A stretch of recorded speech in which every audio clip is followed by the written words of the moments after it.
જીવનભાઈ આ બધાએ રજૂઆત કર્યા ભજનો અને કંઈક સત્સંગના શબ્દો, પણ ખરેખર જો સમજાય આપણને તો સત્સંગ અગમ અપાર છે. સત્સંગનો મહિમા મોટો છે. માયાનો મહિમા ખોટો છે અને સત્સંગનો મહિમા મોટો છે. સત્સંગ છે એ મોટામાં મોટું ધામ છે. પણ કેવી રીતે નિરાજ મહારાજનું એક પદ આપણે સાંભળ્યું, જીવણ મહારાજે રજૂ કર્યું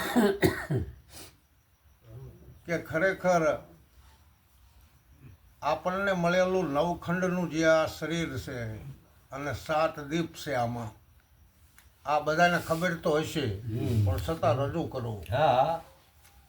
આપણા મસ્તકમાં 7 દીપ છે, આંખું, કાન ને કોરાન મોઢું, અને એમાં ગુરુમુખથી મળેલા 7 દીપ. 2 આંખો, 2 કાન, 2 કોરા ને 1 મુખ. આને 7 દીપ કહેવામાં આવે. અને 4 હાથના ખંડ ને 4 પગના ખંડ,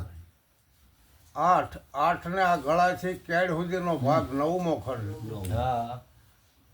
આ 7 દીપ અને 9 ખંડમાં શ્રીજી મહારાજ કહે છે મારું અક્ષરધામ છે.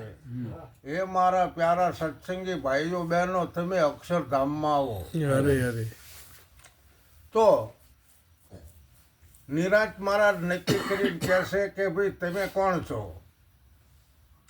બરાબર કે હમ હે જોગે અલખ રાંધી પાર, બ્રહ્મ સે પારા, નામ રૂપ ગુણ નહીં હમારા, કબહુન ધરું અવતારા.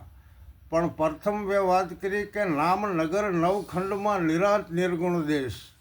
તો નિરાજ મહારાજે પોતાના શરીર ઉપર અને પોતાના નામ ઉપરની વાત કરી છે. એમાં આપણે અત્યારે નામની જગ્યાએ ઉભા રહ્યો. તો આ 7 દીપ અને 9 ખંડનું જે મળેલું આપણું આ શરીર છે, આમાં નટુ મહારાજ ક્યાં છે? નટુ મહારાજ ક્યાં છે? એ અક્ષર છે, એ નામ છે. અને આ નામનું નટુ મહારાજનું જ નગર છે. કોઈ નો કે એમ નહીં, આખા શરીરને નટુ મહારાજ જ કે.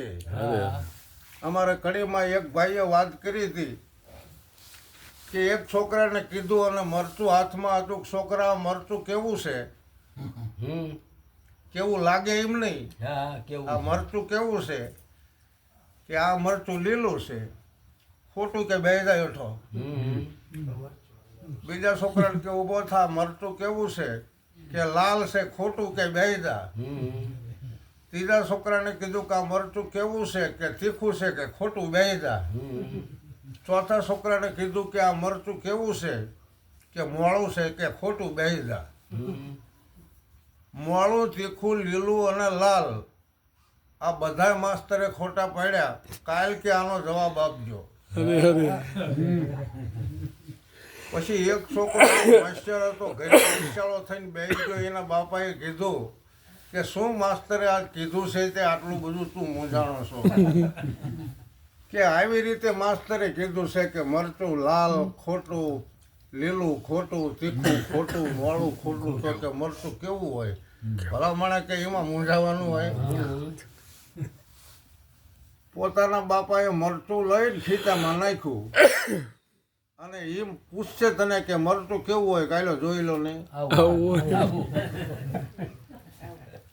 વાત છે ના ઉપર કરું છું કે નામ નગર 9 ખંડમાં નિર્ગુણ દેશ. એમ આપણા નામનો જે નિર્ગુણ દેશ છે, આમાં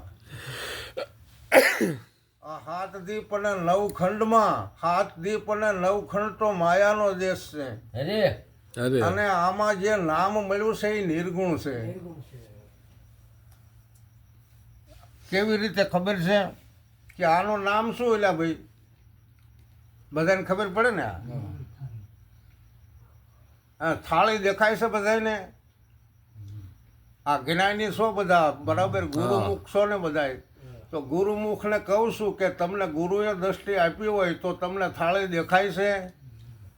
દેખાય થાળી? ગુરુમુખથી ન દેખાય. વાત નિરાજ મહારાજના ભજન ઉપર કરું છું કે હમસે બ્રહ્મ, બ્રહ્મ સે માયા, માયા સબ સંસારા, ઈસ બીજ હમ હે સબ મેં બીજ વૃક્ષ વિસ્તારા. બરાબર. કારણ કે આ જે થાળી છે એને જોનારો કોણ છે? અરે આ પવન પાણી પૃથ્વી આકાશ અને અગ્નિને જોનારો કોણ છે? અરે હે? આપણા શરીરની અંદર આવ્યો રમતો જોગી અરે અને એ બધું નિરખ પરખ કરી રહ્યો છે. એ તો જોવો હા આ ઝીણામાં ઝીણો છે અને બધાને પારખી રહ્યો છે. બ્રહ્મ કેવો હોય? બ્રહ્મ અરે બ્રહ્મની વાત કરીને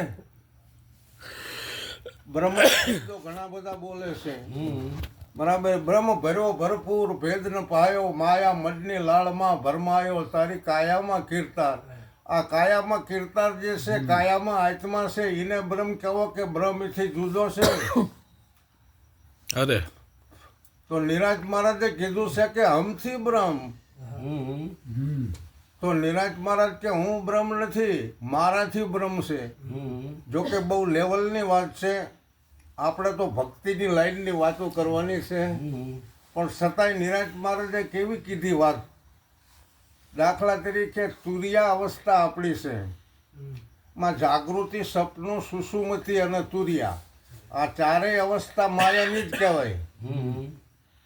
પણ તુરિયા તીતાની જે વાત કરી, તુરિયા તીતા શબ્દ જીતા, જે તુરિયા તીતા એટલે તુરિયા, જાગૃતિ, સપનું અને સુસુમતી, આ બધી અવસ્થાને જાણવા વાળો તુરિયાતીત છે. પણ તુરિયાતીતની ભૂમિકાએ આપણે રહેવાનું. તુરિયાતીતને કઈ લાગે ખરું? મોહ મમતા માયા મારું તારું રાગ દેશ મન બુદ્ધિ ચિત્ત અહંકાર કઈ લાગે નહીં. અરે અરે હવે આ થઈ લેવલની વાત. લેવલની વાત તો આપણને ઘણી બધી સમજવા મળે છે, પણ આપણને સાધન મળ્યું છે જેવી રીતે માવજી મહારાજનું સાધન હતું એ નથી અત્યારે. જુઓ એમ આપણા સાધન શિખંડ થઈ જવાના છે. આની માથે કબાડી કાળ આવશે તો જેવી રીતે સાધન આપણું સોરજ જાય ને કબાડીમાં જાય ને પછી ઘડીકમાં સ્પેર પાર્ટ નોખા થઈ જાય, એમ જ્યારે કબાડી કાળ આવે અને સ્મશાન ભૂમિમાં શરીરને લઈ જાય એટલે સ્પેર પાર્ટ એક ઘડીકમાં જોત થઈ જાય. તો જ્યાં સુધી આપણું આ શરીર આપણા સ્પેર પાર્ટ વાળું હાઈ ક્લાસ મજાનું શરીર છે, તો આ શરીરને એવા ગુણો મેળવવાના છે, વિવેક જ્ઞાનના. બરાબર. ગુણપતિ ગુણ આગે રહો તેમાં કહે છે. ગુણપતિ સદગુરુ મહારાજ છે. સદગુરુ મહારાજ આપણે આગળ ક્યારે રહે? ભલે આપણે આપણું સ્વરૂપ જાણ્યું. અમે નિરાજ મહારાજે કીધું છે કે ભાઈ હું તો જોગીનો જોગી છું, પણ આ જ્ઞાન કોઈને આપ્યું કે ગોકળદાસ મહારાજે. તો ગોકળદાસ મહારાજના શરીરને પૂજન કર્યું નહીં હોય એમને? હે? એમના ગુરુ મહારાજ હતા ગોકળદાસ મહારાજ, પણ નિરાજ મહારાજને ગુરુથી જ્ઞાન થયું એટલે વાત કરી કે અમે જોગી અલખ અનાજી, હું તો આદો અનાજીનો અલગ પુરુષ છું. મારે નામે નથી, રૂપે નથી, ગુણે નથી, હું તો બધાથી પર છું. આવું જ્ઞાન થયું એ વાત બરાબર છે. પરંતુ આપણે આ સાધન મળ્યું છે એટલે હજારાથવાળા સદગુરુ વિશંભરનાથ કહેવાય. એ આપણી હારે અને આપણી પાસે કેવી રીતે આવે કે આપણે આ સાધનને એવા ગુણો મેળવવાના છે. એ ભલે નિર્ગુણ હોય ને આપણું રૂપ ભલે નિર્ગુણ હોય, પણ સાધનને તો ગુણ સારા મેળવવા પડે તો જ આમાંથી અવગુણ જાય ને. બરાબર. આપણે જો અવગુણ નથી જોવાના. આપણે કોકની ભૂલું કાઢતા હોય એ અવગુણ નહીં મોટામાં મોટો. આપણે કોકની નિંદા કરતા હોય મોટામાં મોટું પાપ નથી. એટલે આવું કંઈ નથી કરવાનું. પારી કઈ ભૂલને મોઢેથી માપતા ભૂલી ગયો ભાઈ સ્વરૂપ તારો, તો ભજન વિમુખ છો નક્કી રોદેરિયો ગારા ન થકી ધોવાય ગારો. ચૂડીને ચાગલી પામરને પાલવે અનાદિ ધર્મી નથી તારો. અરે અરે પારકી ભૂલને મોઢેથી માપતા ભૂલી ગયો મૂર્ખા સ્વરૂપ તારો. કોકની ભૂલું કાઢે. આ ઓલો આજ છે ને સંત મેળાવડાની અંદર આવ્યો હતો ને સત્સંગ કરતો હતો, પણ ઠેકાણા વિનાનો. અલ્યા જે કરતો હોય આપણે ચાઈની ભૂલું કાઢવી. હે? અવગુણ નથી જોવાના, ભૂલ નથી કાઢવાના. આપણે તો જો વચન, વિવેક, વૈરાગ, સત્યમાં વિશ્વાસ, શુદ્ધ વાણી, શુદ્ધ વિચાર, શુદ્ધ વર્તન, આપણા ઘરે સત્સંગ, આપણા ઘરમાં સંપ, આપણા ઘરમાં શાંતિ, આપણા ઘરમાં સુરક્ષા, આપણામાં શૌર્યતા, આપણામાં ક્ષમા, આપણામાં ધીરજ ધારણા ધ્યેય ધાતા આ બધા ગુણો છે. અરે અરે અને આ ગુણોને આધીન ગુણપતિ છે એ રીધિ સીધી સદબુદ્ધિ લઈને આવે. કારણ કે આપણે સંસારમાં છીએ અને ખોળિયાવાળા છીએ એટલે જરૂર છે. પછી તમારું જે ઓલું સ્વરૂપ નિરાંત મહારાજે કીધું એ તો વાત બરાબર છે, તમે તુર્યાતીત છો, એને કંઈ નથી જોતું, બરાબર. પણ આ સાધનવાળો આત્મા છે, આસનવાળો આત્મા છે, સવારામ કહે છે, આને બધું જોશે. હા, એના હિસાબે આને આવું મેળવવું પડે. આપણે એમ માનો ને સંતો આપણા ઘરે પધાર્યા હોય તો તમે જુઓ આપણે બધા ગુણો પાથરી દેવી છીએ ને. પધારો પધારો, જય ગુરુ મહારાજ, જય ગુરુ મહારાજ, લો પાણી પીવો, ચા પાણી પીવો, જમવાનું એલા ભાઈ બનાવો, તો આજ રોકાવાનું છે, આજ સત્સંગ સભા કરવી છે, આજે બધાને મારે સન્માન કરવું છે. જુઓ આ બધા ગુણો છે ને, નહીતર તો એ સ્વરૂપ છે ને આપણું એ સ્વરૂપ છે, કંઈ ન કરવી તો શું કરવું, બરાબર. તો આપણા સંસાર જીવનને ધક્કો લાગી જાય, આપણા આ સાધનને ધક્કો લાગી જાય, માટે આને ગુણવાન બનાવવાનું છે. હા, વાત બરાબર છે. આત્માની જે વાત કરી હમણાં સરસ રવજી રામ મહારાજે કે આત્માને ઓળખવાનો છે, નિરખવાનો છે કે દેખવાનો છે. હે, જીવણદાસ મહારાજે તો કીધું કે નિરખંદા કોઈ આ દિલમાં, પરખંદા કોઈ આ દિલમાં, દેખંદા કોઈ આ દિલમાં. અરે હે, નિરખો પરખો અને દેખો કોને? ઝાલરી વાગે. અરે અરે નિરખંદા કોઈ આ દિલમાં, જ્યાં જોવું ત્યાં તેવો, હે, ઠીક કરીને થાણા દિયો ઠેરાય, જણન જણન ઝાલરી વાગે, નિરખંદા પરખંદા દેખંદા કોઈ આ દિલમાં. વાહ વાહ, સરસ મજાની વાત કરી છે. એક ભજનમાં હમણાં આપણે એવું સાંભળ્યું કે વાણી વાણી મારા ગુરુજીની વાણી, જીવતા પરણાવી બાવે મુવા ઘરે આણે. જ્યાં સુધી આપણામાં મોહ મમતા માયા મારું તારું રાગ દેશને આવું બધું હશે એને જીવ ભાવ કહેવાય. આ જ્યાં સુધી જીવ ભાવ હશે ત્યાં સુધી સદગુરુનો ઉપદેશ આપણા ઘરને નહીં લાગે, એમ કહેવા માંગે ટૂંકમાં.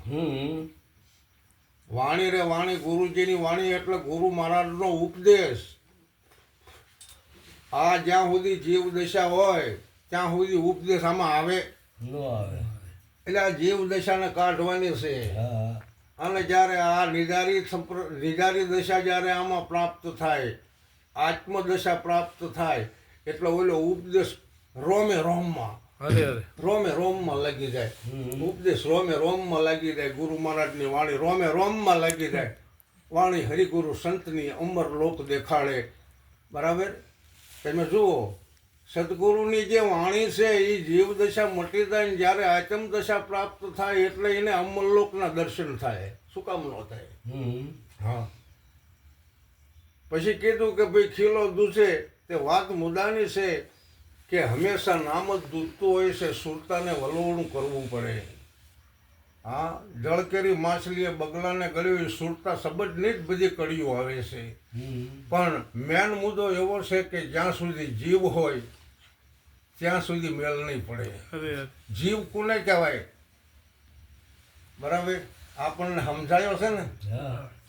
જો શબ્દો હું એક કીર્તન બોલું અને વાયા બધા બોલવાનું છો, ઊંઘ ન આપવી જોઈએ, બરાબર.